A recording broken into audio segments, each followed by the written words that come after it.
সালামান, welcome back to another video. আজকে কথা বলো ম্যাডকের নেক্সট কাজ নিয়ে, যেটার নাম হচ্ছে এথা বলে, এবং এই কাজটার মুখ্য চরিত্রে আমরা দেখতে পাচ্ছি শ্রদ্ধা কাপুরকে।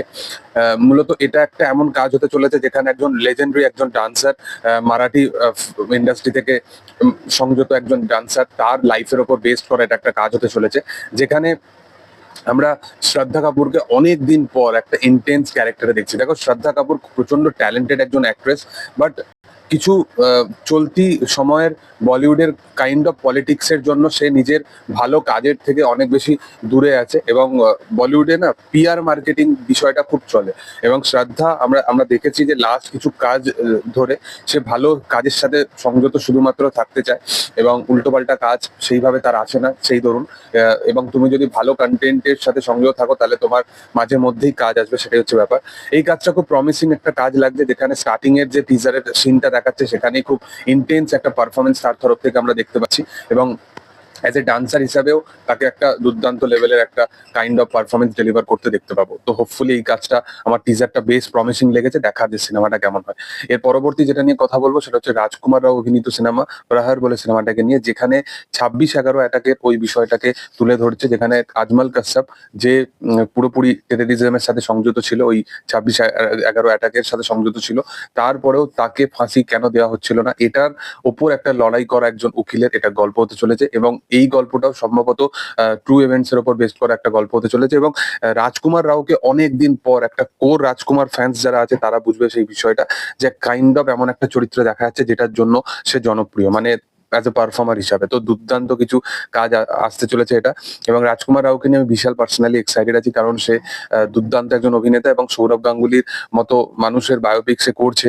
তো পরপর এমন এমন কাজ আসতে চলেছে তার তরফ থেকে, সেটা আজকে হয়তো অনেকে ট্রোলিং করছে, বাট একটা টাইম পর সবাই মানে এই সিনেমাটা নিয়ে ভালোই বলবে।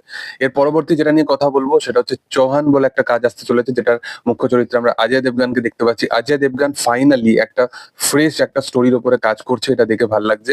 কারণ অজয় দেবগান অনেক প্রায় লাস্ট কিছু বছর ধরে যেটা সে ট্রাই করছে সেটা হচ্ছে তাকে শুধুমাত্র হিট দিতে হবে, বা বলিউডে ভালো কাজের সাথে সাস্টেন থাকতে হবে, বা অডিয়েন্সের কাছে সাস্টেন থাকতে হবে, এইরকম থিঙ্কিং নিয়ে অজয় দেবগান কাজ করছে, যার মধ্যে লাস্ট কিছু কাজ তার পুরোপুরি ফ্র্যাঞ্চাইজ না হলে রিমেকের ওপর বেস্ট করা। তো এই বছরও তার দৃশ্যম এসে যাবে অবশ্য। তো যাই হোক, তো এই কাজটা খুব প্রমিসিং লেগেছে। রিসেন্টলি তার ধামাল 4 আসতে চলেছে, তো সেই কারণে টিজারটা নিয়ে অবশ্যই চর্চা হবে। এবং টিজারটাও যে কনসেপ্টের ওপর, যে 2018 সালে কাশ্মীর পুলওয়ামাতে যে পাথর ছোড়া হচ্ছে আমাদের ইন্ডিয়ান আর্মিদের ওপর, যেখানে ইন্ডিয়ান আর্মিরা মিলে 300 জন মিলে অ্যাটাক করে, এবং যার মধ্যে 30 জনকে ওরা ধরে রাখে। তো ওদেরকে রেস্কিউ কোথাও গিয়ে করবে, এরকম একটা কাইন্ড অফ সিনেমা এটা হতে চলেছে। এবং পাথরের এগেনস্টে যে জবাব, সেইটার বিষয়ে যে একটা কাইন্ড অফ একটা মোনোলগ টাইপের ডায়লগ এখানে রাখা হয়েছে, এবং অজয় দেবগানের ভয়েসটাই এত দুর্দান্ত লেভেলের, তো সেটা শুনতে আরো বেশি ভাল লাগে। তো পার্সোনালি অজয় দেবগান এমন একজন অ্যাকশন ওরিয়েন্টেড একজন অ্যাক্টর, এবং তাকে এগুলো মানায়।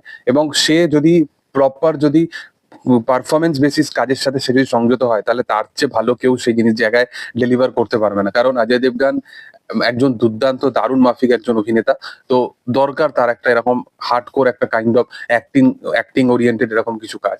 এরপরে যেটা নিয়ে তো এবার কথা বলো মির্জাপুর সিনেমা নিয়ে। মির্জাপুর সিনেমা ফাইনালি আসতে চলেছে সেপ্টেম্বর মাসে। মির্জাপুর যে জায়গায় গিয়ে শেষ হয়েছিল, বা যে জায়গা থেকে শুরু করেছিল, স্টার্টিং এবং এন্ডিং এর মধ্যে অনেক পার্থক্য।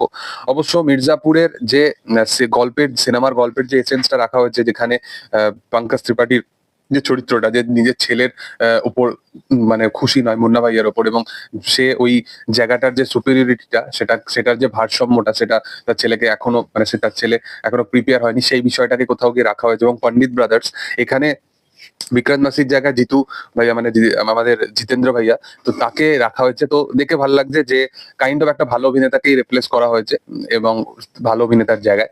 তো মূলত ভাবে একটা কমপ্লিটলি কাস্টিং, এবং ওজি যে কাস্টিং গুলো ছিল মির্জাপুরে, যেগুলো খুব আইকনিক ক্যারেক্টার ছিল, তাদেরকে আবার ফাইনালি দেখা যাচ্ছে। দেখো, এই সিরিজের থ্রু আউট যে এসেন্সটা ছিল, সেটা একদম ফার্স্ট সিজনটায় যেরকম ভাবে ডেলিভার হয়েছিল, বাকি সিজন গুলোতে আমি সেইভাবে সেই মজাটা পাইনি।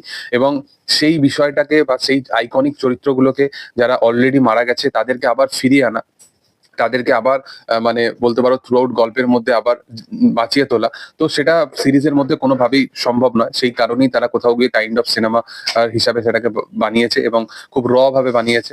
এবং সবচেয়ে বড় কথা রবি কিষানের মতো একটা তারা আবার নতুন ভাবে অ্যাড হয়েছে। তো রবি কিষান এখন ফাইনালি প্রত্যেকটা মানে দুটো সিনেমা বাদ দিয়ে একটা সিনেমায় তাকে দেখা যায় এবং সে কাজ করতে চাইছে, তাকে মানে কাজ অফার করা হচ্ছে, এটা দেখে ভালো লাগছে। এটার পাশাপাশি আহ, এই সিনেমায় পার্টিকুলারলি মানে কাইন্ড অফ যে ওয়েব সিরিজের যে এসেন্সটা সেটার সাথে মানে একদমই মেলালে হবে না, কেন অনেক কিছু জিনিস আছে যেগুলোর হয়তো কাইন্ড অফ প্রিকুয়েল বলতে পারো, বা যেগুলোর জবাব হয়তো আমরা সিরিজের মধ্যে পাইনি, সেগুলো হয়তো আমরা পেতে পারি এই থ্রু আউট সিনেমাটার মধ্যে। আদারওয়াইজ আমার মনে হয় না যে কোনো এক্সট্রাঅর্ডিনারি জিনিস থাকবে। ইভেন মির্জাপুরের যে আমরা ফিউচার ওয়াইজ যদি কথা বলি, যেমন 2025 সালে লাস্ট যে সিজনটা এসেছিল, সেটা একদমই আমার পক্ষে ওয়ার্ক করেনি। মানে সে সিজনের প্রত্যেকটা আইকনিক ক্যারেক্টার গুলোর যে প্রপার যে লাস্ট যে জাস্টিফিকেশনটা হয় সেটা একদমই উল্টো পাল্টা ভাবে হয়। তো আদারওয়াইজ আমার মনে হয় যে এই সিনেমা যেখানে 2018-র গল্প দেখাবে এবং প্রত্যেকটা আইকনিক ক্যারেক্টার আবার ফিরে এসছে বিক্রান্ত মাসির চরিত্র বাদ দিয়ে, তো হোপফুলি আবার একটা দারুণ লেভেলের কিছু সিনেমা ইউনিভার্স টাইপের ক্রিয়েট হবে। ইভেন তারা সিজন 4 নিয়েও প্ল্যানিং করছে, সিজন 4-এরও নাকি শুটিং চলছে যেটা শোনা যাচ্ছে। সিজন 4ও সম্ভবত খুব তাড়াতাড়ি চলে আসবে। তো যাই হোক, তোমাদের কি বক্তব্য অবশ্যই সেটা কমেন্ট সেকশনে জানাতে পারো। ভিডিও ভালো লাগলে অবশ্যই তোমরা লাইক, শেয়ার, সাবস্ক্রাইব করে দিও এবং পাশে থাকা বেল আইকনটা অবশ্যই প্রেস করে দিও। Thank you all, by.